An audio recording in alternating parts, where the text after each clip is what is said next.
விவாதங்களை சண்டையின்றி முடிப்பது எப்படி? நண்பர்களே, எல்லோருடைய வாழ்க்கையிலும் விவாதங்கள் என்பது தவிர்க்க முடியாத ஒன்று.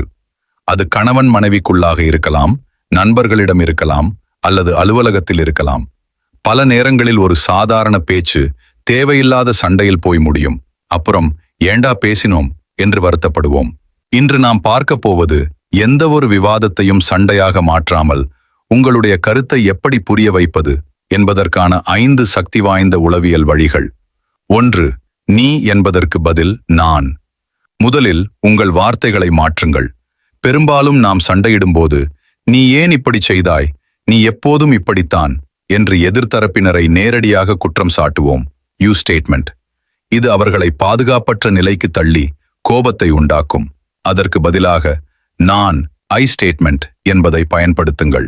உதாரணமாக, நீ எனக்கு ஃபோன் செய்யவில்லை என்று சொல்வதற்கு பதில் நீ ஃபோன் செய்யாத போது நான் கொஞ்சம் கவலையாக உணர்ந்தேன் என்று சொல்லுங்கள். இது சண்டையை தவிர்த்து உங்கள் உணர்வை புரிய வைக்கும். 2. 5 வினாடி இடைவெளி.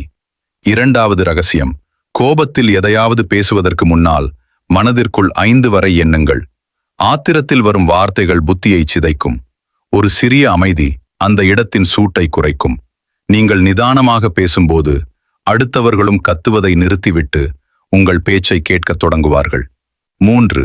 சரியானவர் யார் என்பதில் அதிக கவனம் வேண்டாம். மூன்றாவது விஷயம், யார் சொல்வது சரி என்பதை விட எது சரி என்பதில் கவனம் செலுத்துங்கள். விவாதம் என்பது ஒரு போர்க்களம் அல்ல. அங்கு ஜெயிக்க வேண்டிய அவசியமில்லை. நான் சொல்வதுதான் சரி என்று பிடிவாதம் பிடிப்பதை விட ஒரு நடுநிலையான தீர்வை நோக்கி பேசுங்கள். உன் தரப்பிலும் நியாயம் இருக்கிறது, இதை நாம் எப்படி சரி செய்யலாம் என்று கேட்டு பாருங்கள். 4. உடல் மொழி. உளவியல் ரீதியாக உங்கள் உடல் மொழி முக்கியமானது. கைகளை கட்டிக்கொண்டு பேசுவது அல்லது விரல்களை நீட்டி பேசுவது எதிராளியை ஆத்திரப்படுத்தும்.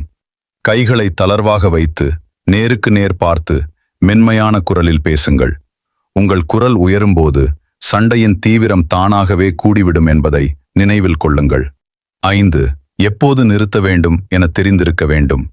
கடைசியாக, சில நேரங்களில் விவாதம் கையை மீறிப் போகிறது என்று தெரிந்தால், இப்போது நாம் இருவரும் கோபமாக இருக்கிறோம், சற்று நேரம் கழித்து பேசலாமா என்று நாகரீகமாக விலகிவிடுங்கள்.